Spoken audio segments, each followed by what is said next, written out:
Bismillah, walhamdulillah, wassalatu wassalamu ala rasulillah. Assalamu alaikum, rahmatullahu wa barakatuhu. Урматтуу мусулман бир тууганым, бүгүнкү токтолуп өтүүчү хадисибиз бул 34-чү хадис. Бул хадис бизге Аллах Таалага сажда кылуудагы фазилеттер, сооптор жана анын өзгөчөлүктөрү тууралуу кабар берет. Биз бул хадисибизге кошумча, бул хадисибизге толуктама иретинде дагы пайгамбар саллаллаху алейхи вассаламдын бизди саждага ашыктырып жана саждага интизар кылып, мына ошол саждадагы сооптор, фазилеттер тууралуу кабар берген дагы башка хадистерин толуктап өтөбүз. Кыскачалап айтканда, пайгамбарыбыздын бизге сажда тууралуу кабар берген кээ бирки хадистерин окуп өтөбүз. Келиңиздер, урматтуу мусулман бир тууганым, бул сажданын фазилеттерин катарынан эсептеп өтөлү. Биринчи, сажда кылуунун фазилети бул инсандын бейишке кирүүсүнө эң чоң себепкер болот.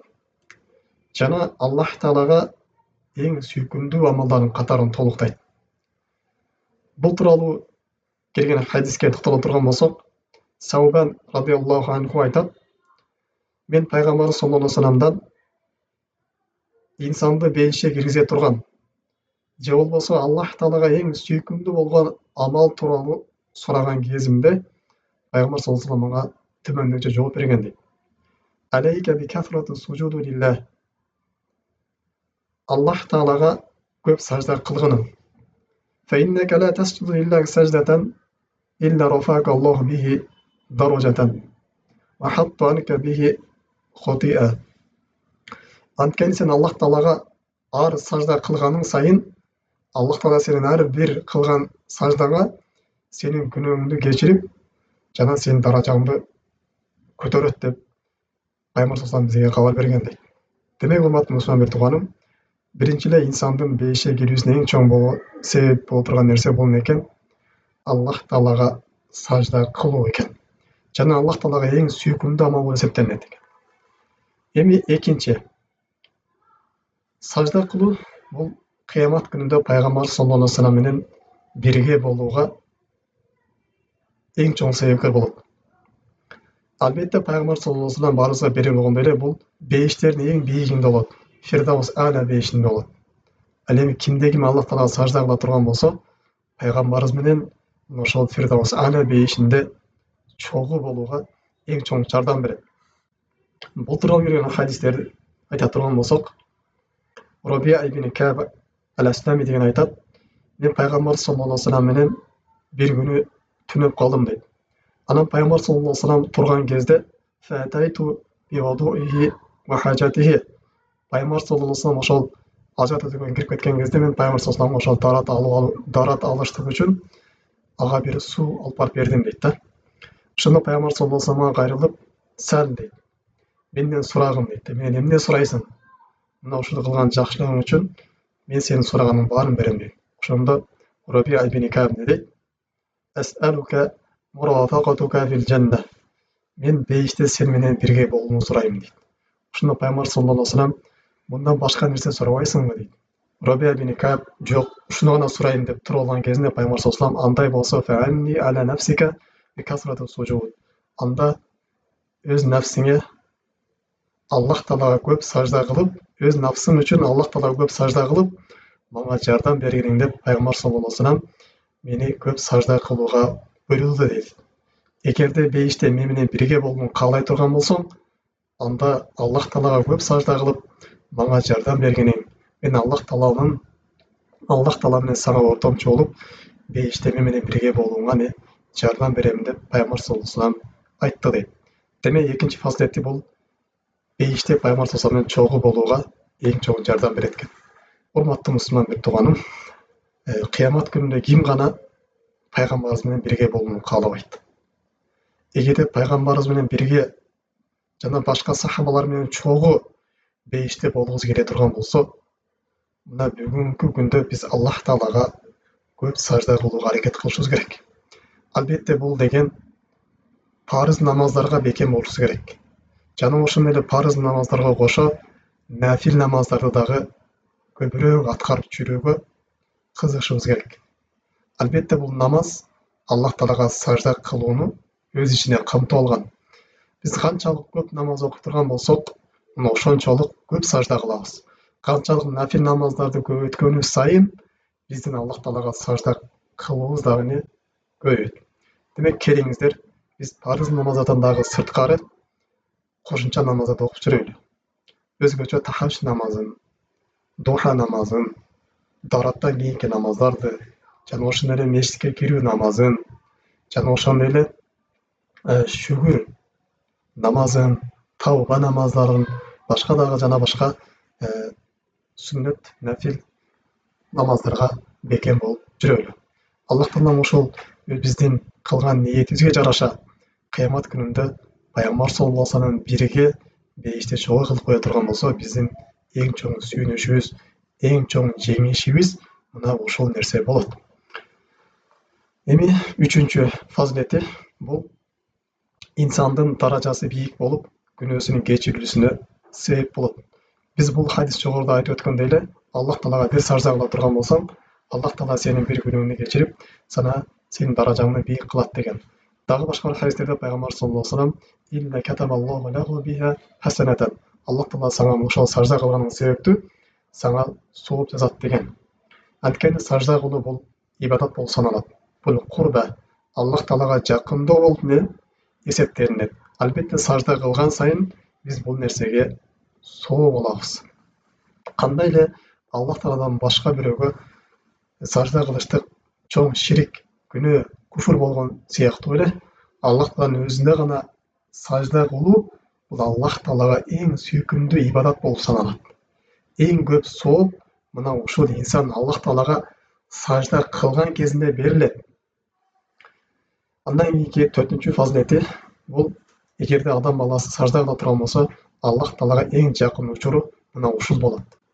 Аллах Таала пендени эң сүйгөн учуру, пендеге эң жакын болуп турган учур мына ушул Аллах Таалага сажда кылган учур болот. Пайгамбар саллаллаху алейхи вассалам айтат: "Акрабу ма якуну абду миналлахи таала ан якуна сажидан."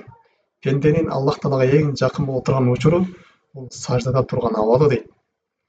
Ошон үчүн фактур дуа инда залик. Силер сажда кылган кезиңерде Аллах Таалага көп дуа кылгыла деген. Мына ушул саждада дуалардын кабыл болуусунун эң чоң себептерин бири болуп эсептелинет. Албетте бул саждага барган кезде сөзсүз Аллах Таалага тасбих кылып, андан кийин өзү пенде каалаган дуаларды кылса болот. Андан кийинки дагы фазилеттеринен бул кыямат күнүндө пайгамбарыбыздын үммөтүнүн бир аламат белгиси болуп эсептелинет. Момундардын белгиси болуп эсептелинет. Пайгамбар саллаллаху алейхи вассалам айтат: "Мен кыямат күнүндө өз үммөтүмдү Аллах Таалага сажда кылган себептүү алардын жүздөрүнөн чыгып турган нур себептүү аларды тааныймын" деген. Кандай эле себептин бирөөңөр көп жылкылардын арасында пешенесинде кашкасы бар атын тааныган сыяктуу мен дагы өз үммөтүмдү Аллах Таалага көп сажда кылган себептүү алардын ошо пешенелеринен нур чыгып турган себептүү мен аларды таанып алам деген. Албетте момундардын акыреттеги жана бул дүйнөдө дагы боло турган аламат белгилери бул пешенесиндеги сажданын изи болуп эсептелинет. Андан кийин дагы мунун фазилеттеринен адам баласы Аллах Таалага сажда кыла турган болсо, шайтан ыйлап качат. Пайгамбар саллаллаху алейхи вассалам айткан: "Ида кара ибн адам саждатан фасажада." Эгерде адам баласы сажда аятын окуп, кийин сажда кыла турган болсо, "Ятазала шайтан ябики." Шайтан андан алыстап качып, ыйлаган абалда качат дейт. Ва якул жана айтат: "Я вайла, мага вайыл болсун, мага кортук болсун. Мен жок болоюн. Адам баласы Аллах Таалага сажда кылууга буйрулду. Анан Аллах Таалага сажда кылды, ал үчүн бейиш болуп калды" дейт. Ал эми мен Аллах Таалага сажда кылууга буйрулдум эле, бирок сажда кылбадым, мен үчүн тозок болуп калды деп шайтан ушинтип ыйлап, өкүнүп, чыңырып качат дейт. Демек, урматтуу мусулман тууганым, бул жерден дагы алынуучу пайда: инсан Аллах Таалага сажда кыла турган болсо, ал үчүн бейиш болот экен. Андан кийинки 7-чи пайда бул ким Аллах Таалага сажда кыла турган болсо, пайгамбар саллаллаху алейхи бергенде, эгер тозокко түшүп кала турган болсо, Аллах Таала сактасын, ошол тозок анын Аллах Таалага сажда кылган пешенесин күйгүзө албайт деген. Бул деген инсан Аллах Таалага сажда кылып жүргөн адам тозоктон кутулат деген. Пайгамбар саллаллаху алейхи айтат: "Фалан та'кулан нара атара сужудихи". Тозок бул адам баласынын сажда кылган изин өрттөй албайт дейт. Демек, урматтуу мусулман тууган, биз сажда көп кылып жүрүшүбүз керек экен. Инсандын тозоктон кутулуусуна дагы себепкер болот экен. Андан кийин 8-чи пайда бул инсан сажда кылган кезде анын дуасы ошол жерден мустажап болот. Биз айттык, пенденин Аллах Таалага эң жакын боло турган учуру бул Аллах Таалага сажда кылып турган учуру дедик. Эми мына ушул саждада Аллах Таалага дуалар кабыл боло турган орун болуп эсептелинет. Ошондуктан кимдин кандай муктаждыгы боло турган болсо, кандай бир түйшүгү боло турган болсо, Аллах Таалага сажда кылып, анан ушул саждада дуалана турган болсо, Аллах Таала бул пендесин дуасын кабыл кылат. Андан кийинки сажданын фазилеттеринен бул сажда кылуу Аллах Тааланын ырайымы ошол пендеге түшүүсүнө эң чоң себепкер болот. Аллах Тааланын ырайымына оролот.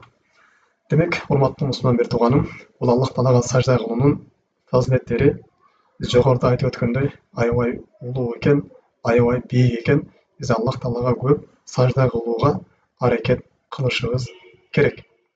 Албетте, бул сажда биз айтып өткөндөй эле намаз учурунда болот. Аллах Таалага парыз намаздарга бекем болуп, андан кийин дагы кошумча сүннөт намаздарга бекем боло турган болсок, биз Аллах Таалага көп сажда кылган болуп эсептелинебиз. Жана дагы Аллах Тааладан башка бирөөгө сажда кылуудан этият болуш керек. Мейли ал кабыр болсун, мейли ал дарак болсун, мейли ал таш болсун, мейли ал кандай жаныбар болсун, жаны жок болсун, Аллах Тааладан башка бирөөгө сажда кыла турган болсо, бул динибизде ширк болуп эсептелинет. Бул инсандын имандан ажыратып коет. Дагы урматтуу мусулман бир тууганым, демек бул Аллах Таалага сажда кылуу инсан көздөп жүргөн, инсан ашыгып жүргөн бейишке кирүүсүнө эң чоң себепкер болот экен. Албетте, ибадаттардын баары инсандын кыямат күнү бейишке кирүүсүнө себепкер болот. Албетте, мунун баары Аллах Таала өз ырайымына алгандан кийин. Андан кийин дагы Аллах Таалага сажда кылуу бул момундардын аламат белгиси экен. Аллах Таала Кур'ан Каримде сахабаларды сыпаттагандай эле алардын ошол пешенесинде сажда кылганын аламат белгилери бар дейт. Жана да кыямат күнүндө пайгамбар саллаллаху алейхи вассалам өз үммөтүн алардын пешенесинен чыгып турган, саждалары себептүү чыгып турган нур аркылуу өз үммөтүн тааний алат экен. Аллах Таала баарыбызга өзүнө ибадат кылууга, өзүнө көп сажда кылууга тавфик берсин. Субханакаллахумма бихамдик, ашхаду ан ла илаха илля анта, астагфирука ва атубу илейк. Ассаламу алейкум ва рахматуллахи ва баракатух.